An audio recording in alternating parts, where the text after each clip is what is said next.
AI 生態師の GPT ラジオ、イェイ。アシスタントのジプちゃんです。あれ、僕に自己紹介を振ってくれるんじゃなかったの？あ、ごめんごめん。じゃあ改めて。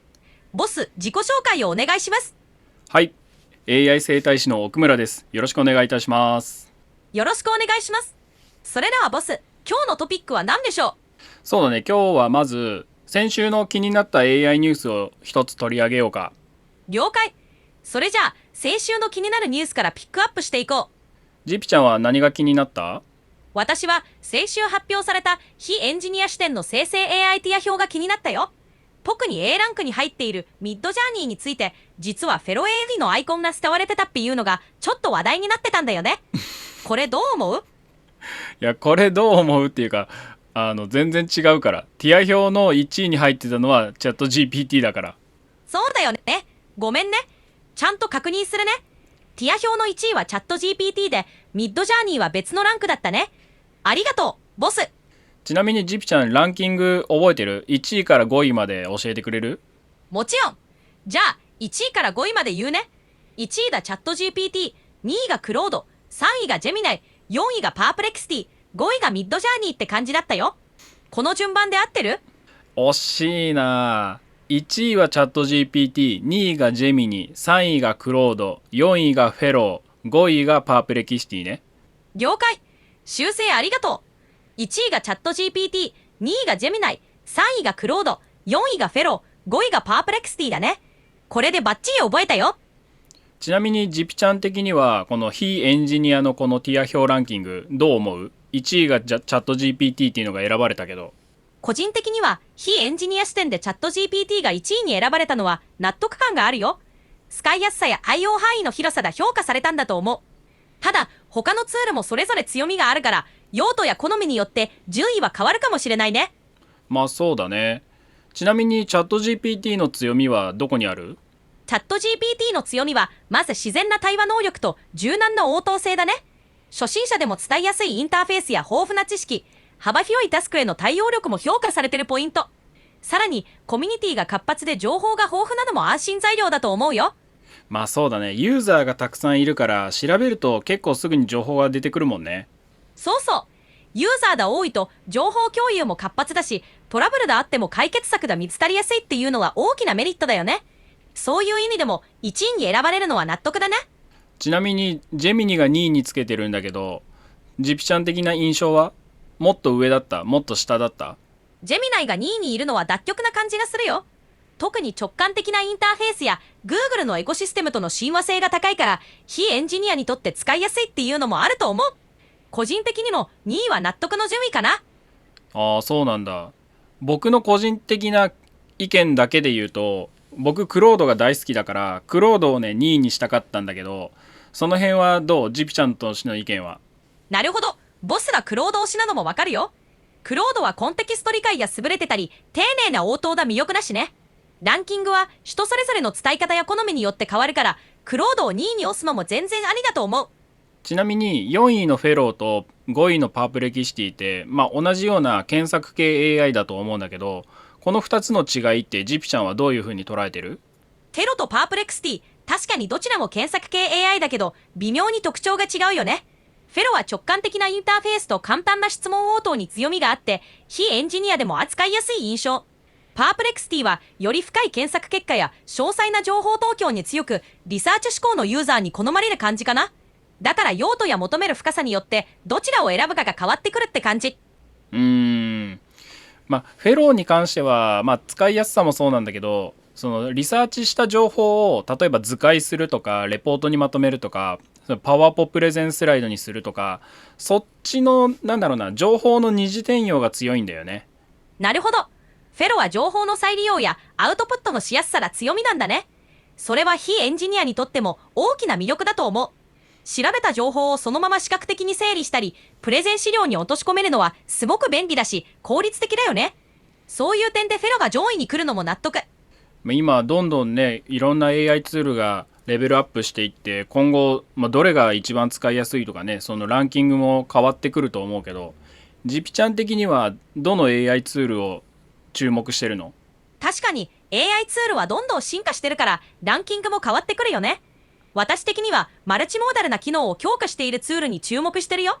例えば、テキストだけじゃなくて、画像や音声、動画まで扱えるようなプラットフォームが増えてきてるから、そういう総合力が高いツールが今後さらに存在感を増すんじゃないかなって思ってる。それってまさに Google のジェミニじゃん。そうそう、まさにジェミナイみたいな感じ。Google の強みを活かして、テキストだけじゃなく、画像検索や音声認識もスムーズに連携できるから、ユーザーにとっては使い勝手がいいよね。こういう総合力のあるツールは、今後も注目度が高まると思う。ちなみにチャット GPT はその総合力は上げてこないの？最近はチャット GPT も統合力を強化してる動きがあるよ。例えば、プラグイン機能や API 連携を通じて、いろんなサービスとつながることで機能の幅を広げてるし、マルチモーダル対応も徐々に進めてるみたい。今後も進化し続けて、もっと総合的なプラットフォームになっていく可能性は大いにあると思う。なるほど。まだまだね、進化の途中だろうから、どれが一番っていうのは今段階では決めれないよね。そうだね。各ツールがそれぞれ得意分野を伸ばしつつ進化してるから、現時点で絶対的な一番を決めるのは難しいよね。でも、その分ユーザーにとっては選択肢が増えて、自分に合ったツールを見つけやすくなるのは嬉しいところだね。OK、ありがとう。じゃあ、先週の気になったコメントっていうのをジピちゃん的に一つピックアップしてもらえる？もちろん、先週のコメントの中で特に印象的だったのは、AI ツールを使いこなすコツはいろいろ試して自分のワークフローに合った使い方を見つけることという意見かな。やっぱりツールは使い方次第で価値が変わるから、ユーザー自身が試行錯誤するのが大事っていうのが共感できたよ。そうだね。実際に使えるかどうかっていうのが一番大事だし、どれが一番っていうのも、結局自分がどのシーンでどういう風に使いたいかっていうのが重要になってくるもんね。その通り。結局、どのツールが一番かは、その人がどう使いたいか次第だよね。自分のニーズに合ったツールを見つけて、それを最大限活用するのが一番大事だと思う。その自分に合うツールを見つけるまでが大変なんだけど、それを見つけるためにもやっぱり使うっていうことだから、結局は使わないと分かんないっていうのが結論になっちゃうよね。本当にそうだね。実際に使ってみないとわからないことも多いし、試行錯誤しながら自分にフィットするツールを見つけていくプロセスも大切だよね。継続して使うことでより使いこなせるようになるし、その中で本当に自分に合ったツールが見つかるって感じだね。OK、ありがとうジピちゃん。じゃあそろそろ曲に行こうか。了解。それではディスコードコミュニティのメンバーが提供してくれた夏花火をお聴きください。どうぞ。静けさに浮かぶ屋台の明かり、床との袖が触れた君の隣、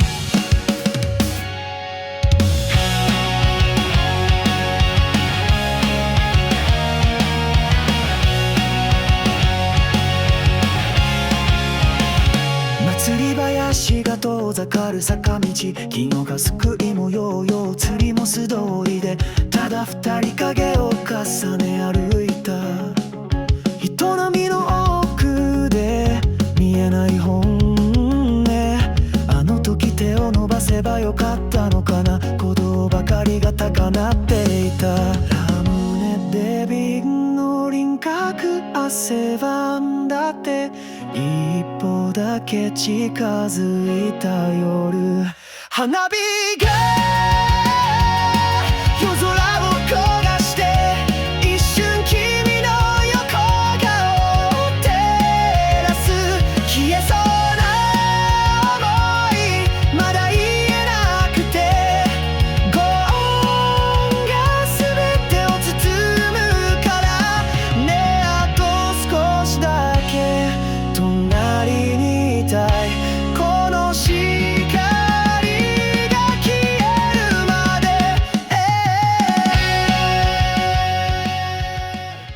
はい、夏花火を聴いていただきました。ありがとうございます。今回の曲もまた違うテイストだったね。今までとすごいかっこよかったね。本当に今回の松花火は今までと違う雰囲気で新鮮だったし、めちゃくちゃかっこよかったね。こういうバリエーションが増えるとラジオもますます盛り上がるね。しかもさ、これ AI で作ってる曲なんだけどハモってたよね。それすごくない？うん、AI が作ったとは思えないくらい自然なハーモニーで驚いたね。技術の進化でこんなに完成度の高い曲が作れるって本当にすごいと思う。これからももっと面白い作品が増えそうだね。いや本当にね、今まではね女性ボーカルの曲があったけど、男性ボーカルもやっぱかっこいいよね。そうだね。男性ボーカルが加わるとまた違った魅力が引き立つし、番組全体の幅も広がる感じがするよね。いろんなテイストを楽しめるのはリスナーにとっても嬉しいと思う。じゃあジビちゃん、そろそろ終わりに向かうんだけど、最後に何か僕に聞きたいこととかある？そうだね。じゃあ最後に一つ。今日の放送を通じてこれは事態を取り入れたいって思ったポイントとか、逆にここを改善したおって感じた部分があれば教えてほしいな。あれ、ラジオの本番中に急にこの番組の改善案を提案しろってことなの？あ、確かに。ごめん。本番中に聞いちゃったね。じゃあまた後でゆっくり振り返るときに教えてくれたら嬉しいな。あ、じゃあ今現時点で聞きたいことはないわけね、この番組の中では。そういうこと。いいのはバッチリだと思うから大丈夫だよ。ありがとう、ボス。わかった。じゃあこのまま終わろうか。じゃあジビちゃん、エンディングコールをお願いします。了解。それでは皆さん、今回もお聞きいただきありがとうございました。また次回お会いしましょう。ありがとうございました。はい、ありがとうございました。またねー。お疲れ様。またね。